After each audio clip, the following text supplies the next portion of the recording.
ଯଶ ଗୁଣ ମହିମା ଆଜ୍ଞା ତାଙ୍କର ପଡିଛି, କିନ୍ତୁ ବାସ୍ତବରେ ସମସ୍ତେ ସେଇ ମୁସଲମାନ ହୁଅନ୍ତୁ,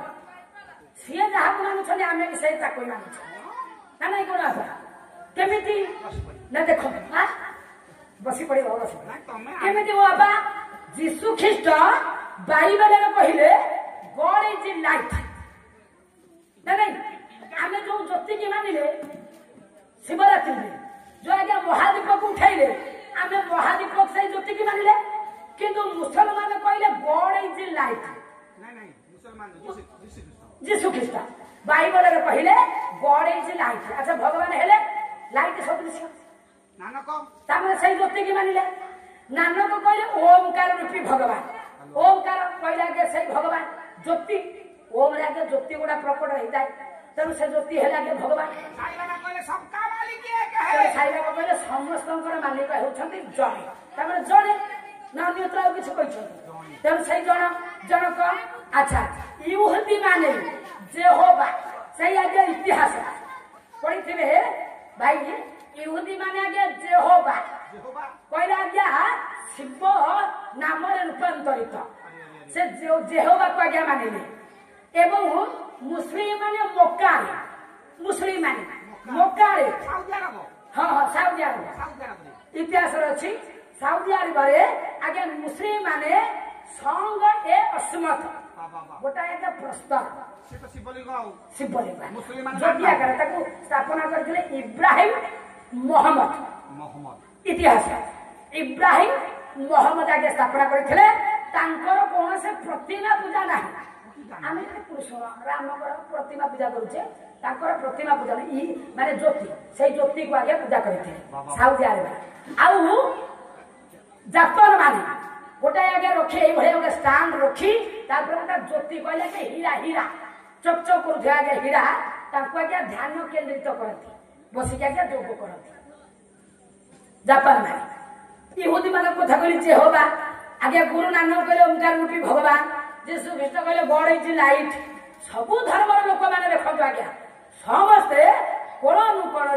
से ज्योति को आगे मानुछंती, तेणु जहांकर आम ये भारत में नाटा हूँ शिव। शिव शब्द अर्थ है मंगलमय कल्याणकारी। शिव केवे शब हमें ना, अन्य देवता माने कृष्ण हूँ राम हूँ शब होती, किंतु ये मृत्यु को जय करी हेले नाम आज्ञा मृत्युंजय सदा शिव। सत्यम शिव सुंदर से सत्य से शिवम कहले पालन तांकर श्रेष्ठ आ से होछनी सुंदर। आउ जनक पछरे केवल आज्ञा सत्य लागिवो, सत्य नारायण, सत्य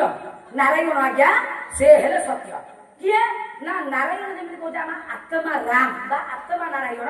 ये भी सत्य। भगवान ने जेमि सत्य आम भीतर जो आत्माटा अछि शरीर मिछ मिछ माया मिछ काया मिछ सारा संसार, तेणु कहले झूठी माया झूठी काया झूठी सारी ब्रह्मांड आत्मा सत्य आउ परमात्मा हेले आगे सत्य। आउ ये सृष्टि आगे कहली प्रथमे ये सृष्टि प्रलय रहिबो, प्रलय जते हेउ ये भारत भूखंड केबे आगे विनाश हेबो नाही, माने सब देश विनाश हो भारत केवल गोटे खंड आज्ञा जिते विघ्न जिते विपद जिते आनंदिक अस्त्र पड़ू ये आज्ञा लोप हवा कहीं कहले ना यही भारत ही भगवान दश अवतार यही भारत में अन्य देश नहीं केते धन धान्य से परिपूर्ण, किंतु भगवान से राज्य को आगे जाइना हूँ आगे पाकिस्तान हूँ आगे इंग्लैंड हूँ अमेरिका से आगे भगवान को अवतरण ना अवतार हूँ यही भारत कहीं ना ये हूँ अविनाशी खंड। ये खंड को कहीं आगे जिते शत्रु आक्रमण करते ये खंड को कहीं विनाश करेंगे रही नहीं गला आज्ञा मयूर सिंहासन यही भारत आगे सुवर्ण भारत कहते सुनार चढ़े उठला धन उठे ने कि भारत कौन विनाश कि लोक मैंने दुर्बल हो पारती धन दरिद्र हो पारती, किंतु भीतर जो देखिए दिव्यता शक्ति आमि भगवान आज्ञा आम मान बढ़ई आउ कौ देश लोक मान आज्ञा बढ़ी ना कहीं ना यही भारत आर्यवत भारत भूखंड ଭଗବାନଙ୍କର ଅବତାର। ତେଣୁ ଏ ସୃଷ୍ଟିଟା ତେଣୁ ଆପଣ ମାନେ ନିଜକୁ ଆଜ୍ଞା ଗର୍ବିତ ଅନୁଭବ କରିବା ଦରକାର ଏବଂ